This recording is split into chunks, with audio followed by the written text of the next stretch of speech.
Hello everyone, welcome to BikeWale. I am Pratheek and the scooter that you see next to me is the new Suzuki E-Axis where E stands for electric. Now over the years, we keep getting a lot of messages at BikeWale, a lot of queries on which is the best scooter to buy. And most of the time, when I say most of the time, close to 80 to 85% of the time, we always recommended the Suzuki Axis 125 because we truly believed it was possibly the most value for money scooter you can buy in India. But then TVS launched the Jupiter 125 and then our recommendations went down from 85 to say about 50%. And why am I saying this? I'm saying this because Suzuki also knows the brand value and the brand recall of Axis as a brand is really strong. And that's why they decided to launch their first electric scooter in India with the name Axis, even though nothing is shared between the ICE version and the electric version. When you look at the scooter, you clearly see that the design language is new, the wheelbase, everything is new.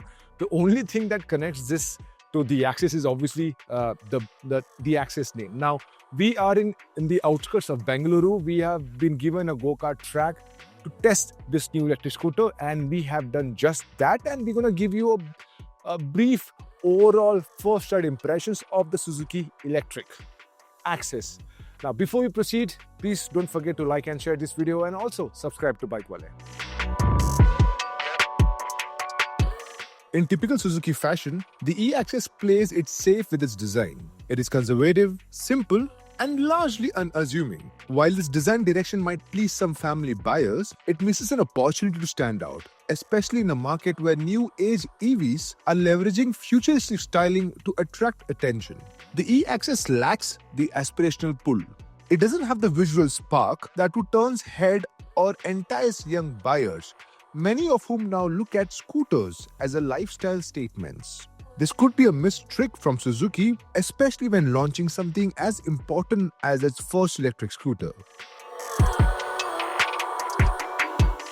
The E-Axis comes decently equipped, keeping in line with what Suzuki has always done well.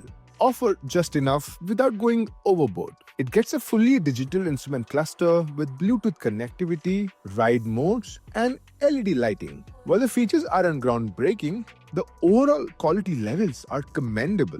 Suzuki has paid good attention to detail, the switchgear feels tactile, the plastics are well defined, and there's an overarching sense of solidity. It feels like a well put together product, and that's something long-time Suzuki buyers will surely appreciate.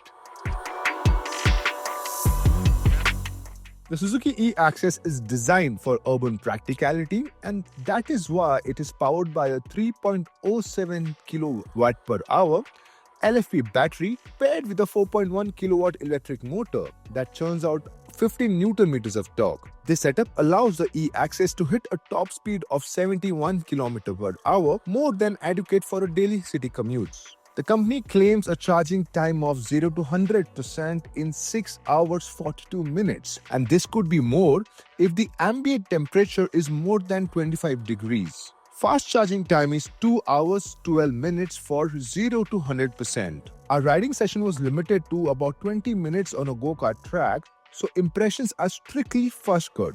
That said, the motor performance was consistent throughout the ride. Suzuki claims that the E-Axis delivers uniform performance until the battery dips below 10%, a clear differentiator from many e-scooters where performance begins tapering off much earlier, and this was quite visible while I was testing it.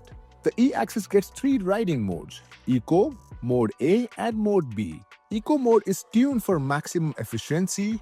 Mode A adds some regeneration while Mode B is the most likable of the lot. It offers no regen at all, which allows the scooter to coast, which is a welcome trait for cities with wide roads and less traffic, making it a more natural to ride. The brakes are decent, nothing spectacular, but they got the job done without the fuss. One of the E-Axis' most important traits is its handling. It feels light, nimble, and confident, changing direction quickly and predictably. The seating triangle is well thought out too, offering comfort and control. It is evident that Suzuki has carried forward some ergonomic lessons from the Bergman Street, and that's a good thing. Now, the ride quality is an important topic to discuss, and Suzuki knew that. And that is why they had some rumblers at certain sections. But the rear ride was quite stiff, which is not a good experience. However, we'll talk more about it when the e-scooter comes to us for a longer duration. Now it's time to give you a verdict of the new Suzuki e-Axis. But before I do that, you need to know three things. First, well, the prices are not out yet, so we really don't know if this scooter makes sense for the Indian market. We have been told the prices should be out in a few days. Second thing you should know is we rode this scooter for barely 20-25 minutes in a closed space, so real life conditions, obviously we didn't test. We will do that when we get the scooter for a really long time back in Bombay, and that is when we'll give you a proper road test review of this scooter. And third thing you should know is, well, this is the first scooter from Suzuki. There'll be more coming in the next few years.